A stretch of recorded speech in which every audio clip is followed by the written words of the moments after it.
Hello guys, welcome to my YouTube channel, and today we will be solving or continuing with the Python questions. Okay, so we stopped at the quadratic equation problem, that is the beginner level. So now we'll be looking into the sixth question, that is how to swap two variables. Okay, so to swap two variables, what we need to do is so I do write it in the form of functions because once you start using them, there is no going back. Okay, you will love them. Okay, so what happens here is we will create a function with the name swap. Okay, so this is how you define a function. Okay, I might have forgotten it, how to, like, what are the details of the function or how to define it. So first you will write the characters def, that is definition. Okay, and then you will give a function name whatever you are writing it, that is. So since I'm swapping the two variables, I'm giving the name as swap, then passing two variables, so that is a comma b, to swap it, and then I am specifying a comma b. So this will be the logic here inside the function.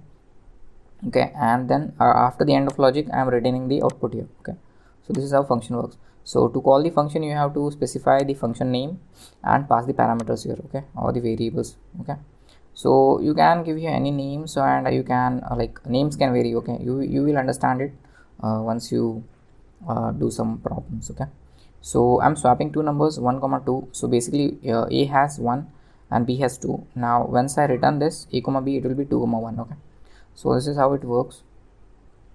So if I run this, so you can see that it is printing 2 comma 1. Okay, so this is how you swap the number. You can directly do in the similar fraction, that is a comma b is equal to so 8 comma 9. Okay, so a is 8 here, b is 9 here. Okay, now what you can do is a comma b is equal to b comma a, and then you can print a comma b. Okay, so if I save this, it will print the similar output or in the similar scenario. So we had passed 8 comma 9, so it is printing us 9 comma 8. So this is how you swap the variables. Okay, that is the first question or the sixth question. Next question is to generate a random number. So there is one module here, that is import random. Okay, so what it does is it has predefined function here, that is random dot random int, and it will generate numbers in the range, that is 1 comma 2. So let's see what it generates. So print random.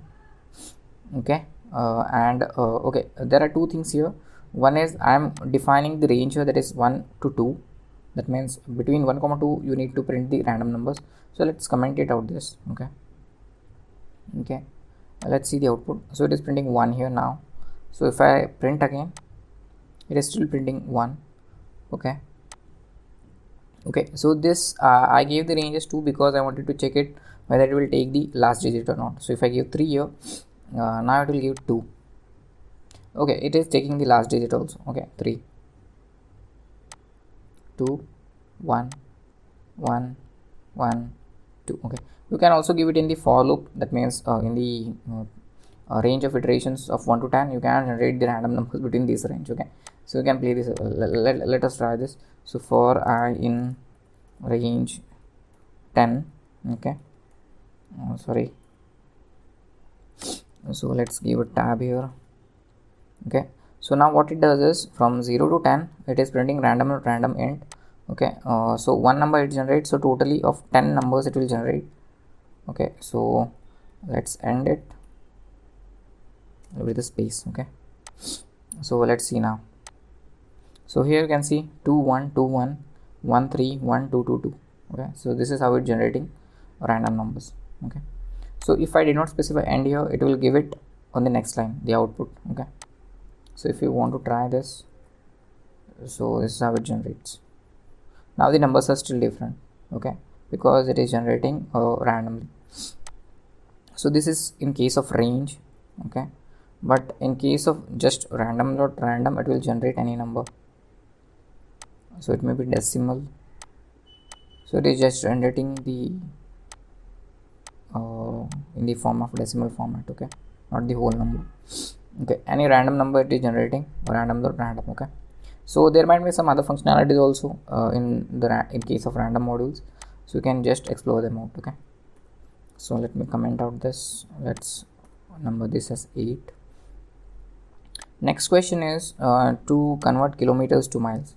So you might know that 1 mile is equal to 1.6 kilometers. Okay, so to convert a kilometer to mile, you need to divide it by 1.6.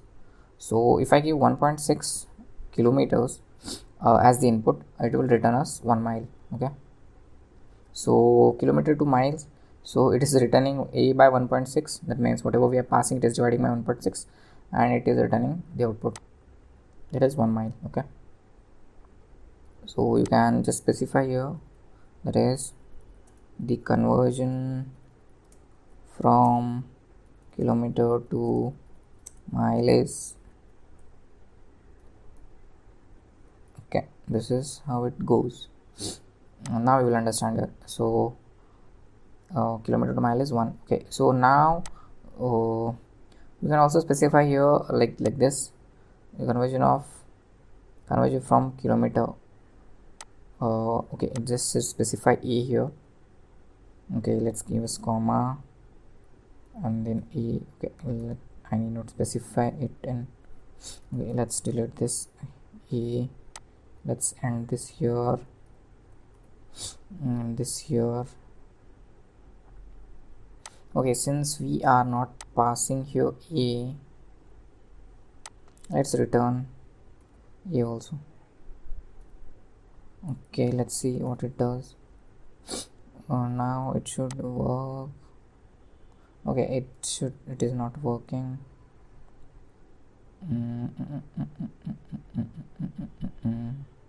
Okay, in case of input it should have worked. I wanted to show you like how you can give this as input here.